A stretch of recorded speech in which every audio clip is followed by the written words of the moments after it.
दोस्तों नमस्कार।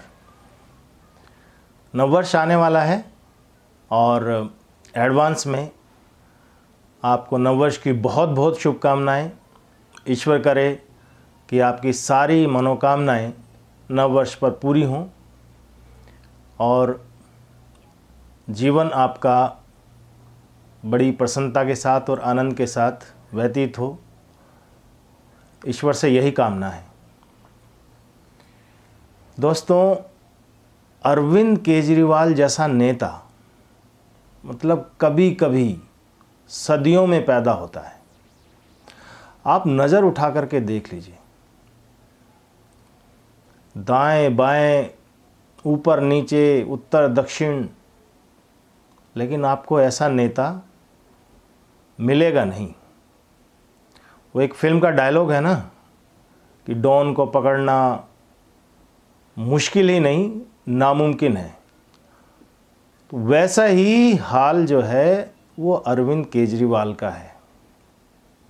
इधर ईडी संबंध पे संबंध दिए जा रही है और केजरीवाल कोई ना कोई बहाना करके इधर उधर निकल जाते हैं और ईडी जो है वो देखती रह जाती है।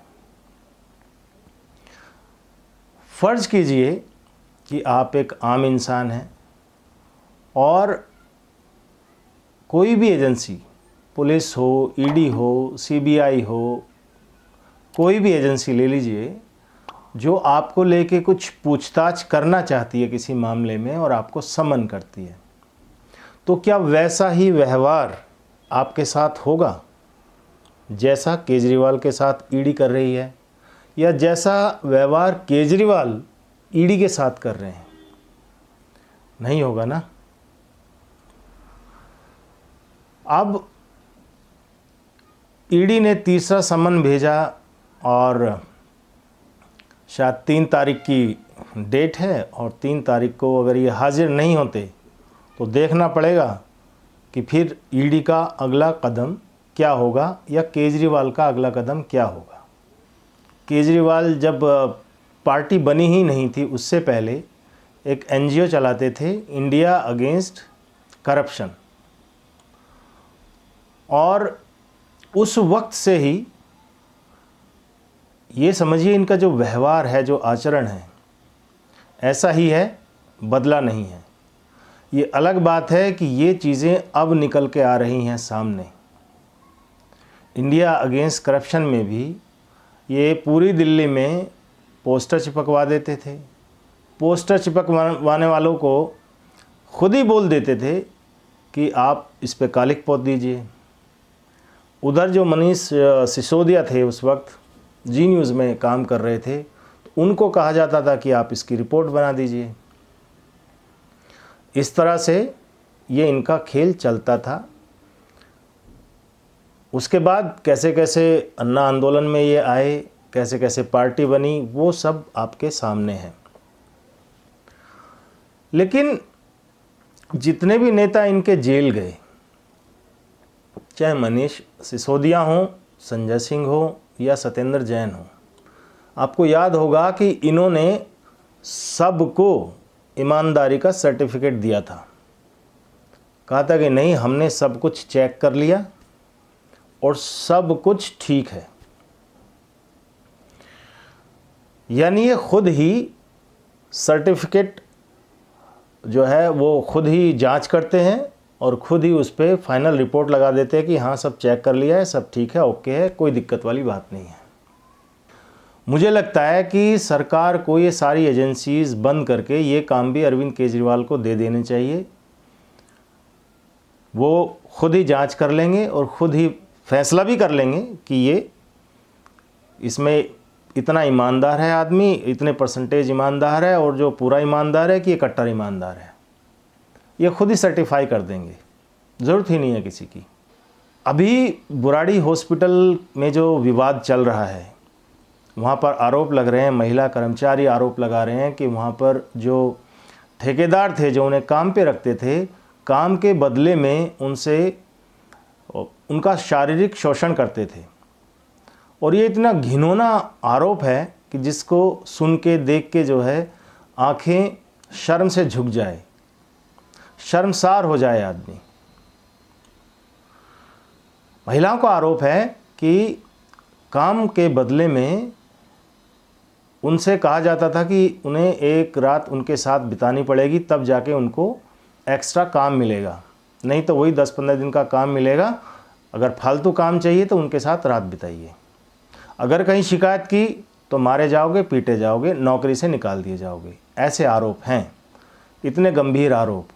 और दूसरी तरफ ये बड़े बड़े दावे किए जाते हैं कि हमने दिल्ली की हेल्थ सिस्टम को वर्ल्ड क्लास कर दिया, इतनी सुख सुविधाएं कर दी हैं, और लोग भी ये कहते हैं कि नहीं जी, सिस्टम तो पहले से एकदम बहुत अच्छा हो गया हॉस्पिटल्स का। विज्ञापन दे दे के और लोगों के मन में ये बैठा दिया गया कि नहीं, अब व्यवस्था एकदम पहले से ठीक है और कोई दिक्कत वाली बात नहीं है कहीं। अभी हाल ही में दिल्ली के एलजी ने सीबीआई इंक्वायरी के लिए कहा। क्यों कहा? ये हेल्थ घोटाले को लेके। मतलब हॉस्पिटल में जो दवाइयाँ आ रही थी, जो इक्विपमेंट्स लग रहे थे, या और भी जो खर्चे हो रहे थे, नकली दवाइयाँ सप्लाई की जा रही थी, तो उसको लेकर के सीबीआई इंक्वायरी के लिए कहा है एलजी ने। अब बताइए, जो इंसान अपने उसकी कहता हो कि हमारा जो सिस्टम है ये वर्ल्ड क्लास है, चाहे एजुकेशन का हो चाहे वो हेल्थ का है, तो अब वो सिस्टम जो है वो निकल के आ रहा है सामने कि कैसा वर्ल्ड क्लास जो है हेल्थ इंफ्रास्ट्रक्चर आपने खड़ा किया है। इसमें जैसे कि शराब घोटाला हुआ था, उसमें बड़े बड़े लोग शामिल थे, नेता शामिल थे, उनको बेल नहीं मिल रही है, ठीक है। अब इसमें भी बड़े बड़े जो है वो देखिए घपले घोटाले में नाम सामने आते हैं।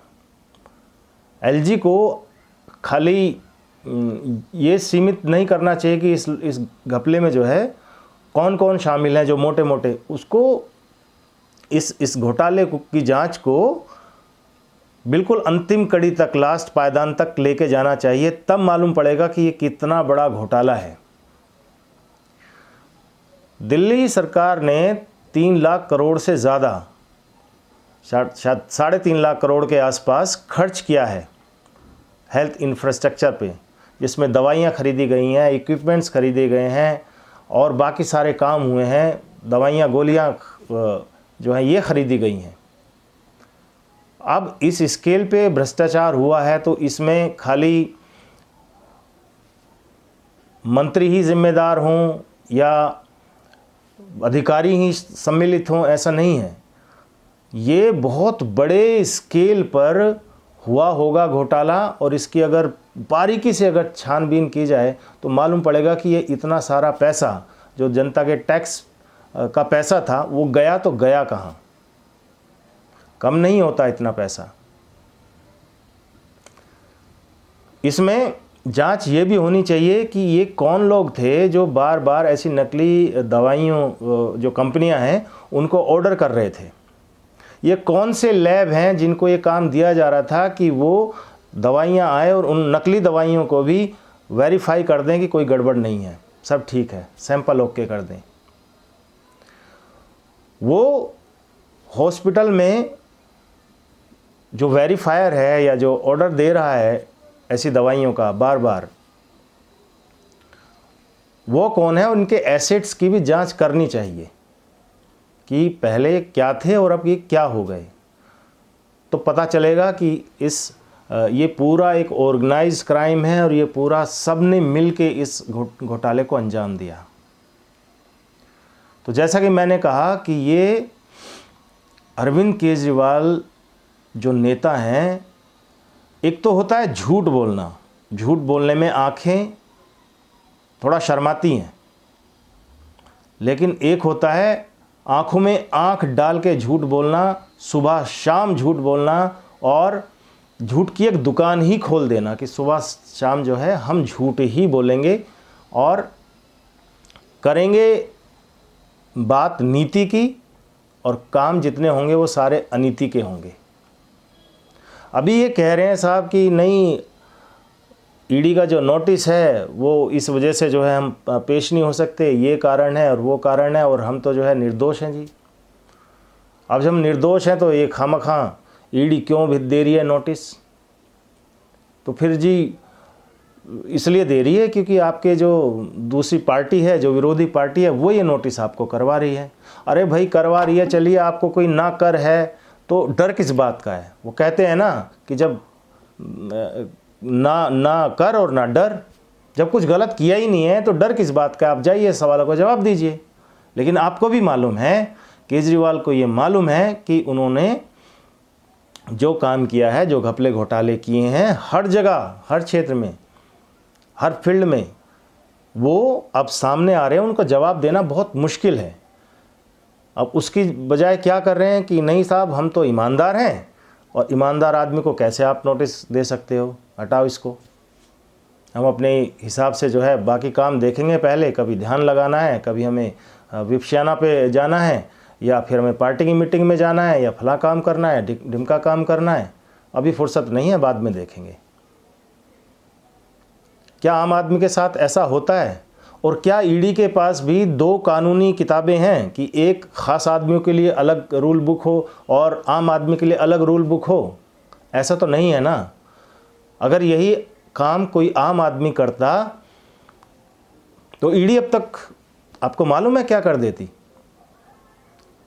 लेकिन जब इस तरह के सवाल उठते हैं, इस तरह के प्रकरण सामने आते हैं, इस तरह की घटनाएं सामने आती हैं कि इनके साथ कुछ अलग व्यवहार किया जा रहा है, तो फिर आम आदमी अपने बारे में भी सोचना शुरू करता है कि काश हम भी ख़ास होते, नेता होते, हमें भी शायद ये ट्रीटमेंट मिल जाता। अब ये खुद ही जो है अपनी ईमानदारी का सर्टिफिकेट खुद को दे रहे हैं।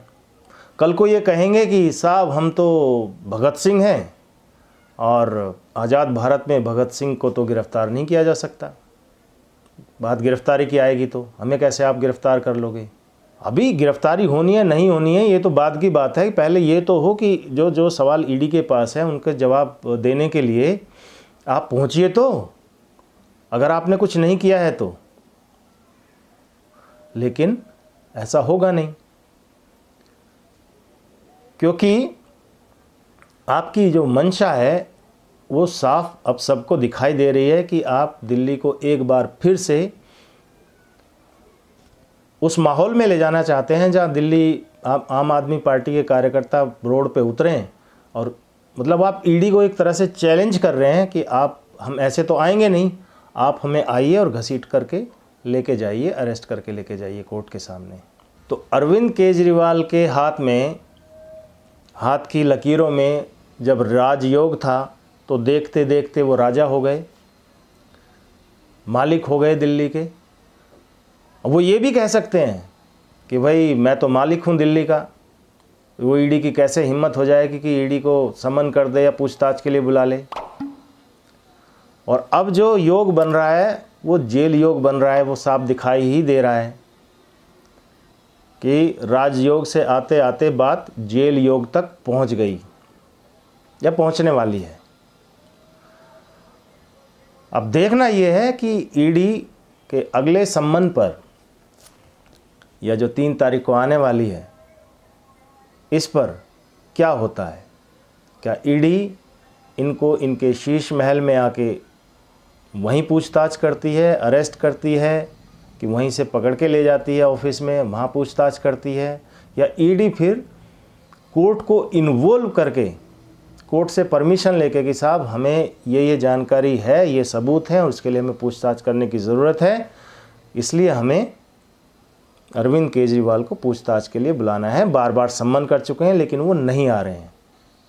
कोर्ट को इन्वॉल्व करके, कोर्ट से परमिशन लेके क्या वो अरविंद केजरीवाल के पास आती है पूछताछ करने के लिए? आपका क्या सोचना है इसके बारे में आप हमें ज़रूर बताइए। आपके कमेंट्स का हमें इंतज़ार रहेगा। इस वीडियो को ज़्यादा से ज़्यादा लाइक कीजिए, शेयर कीजिए और चैनल को सब्सक्राइब कीजिए। धन्यवाद। जय हिंद। वंदे मातरम।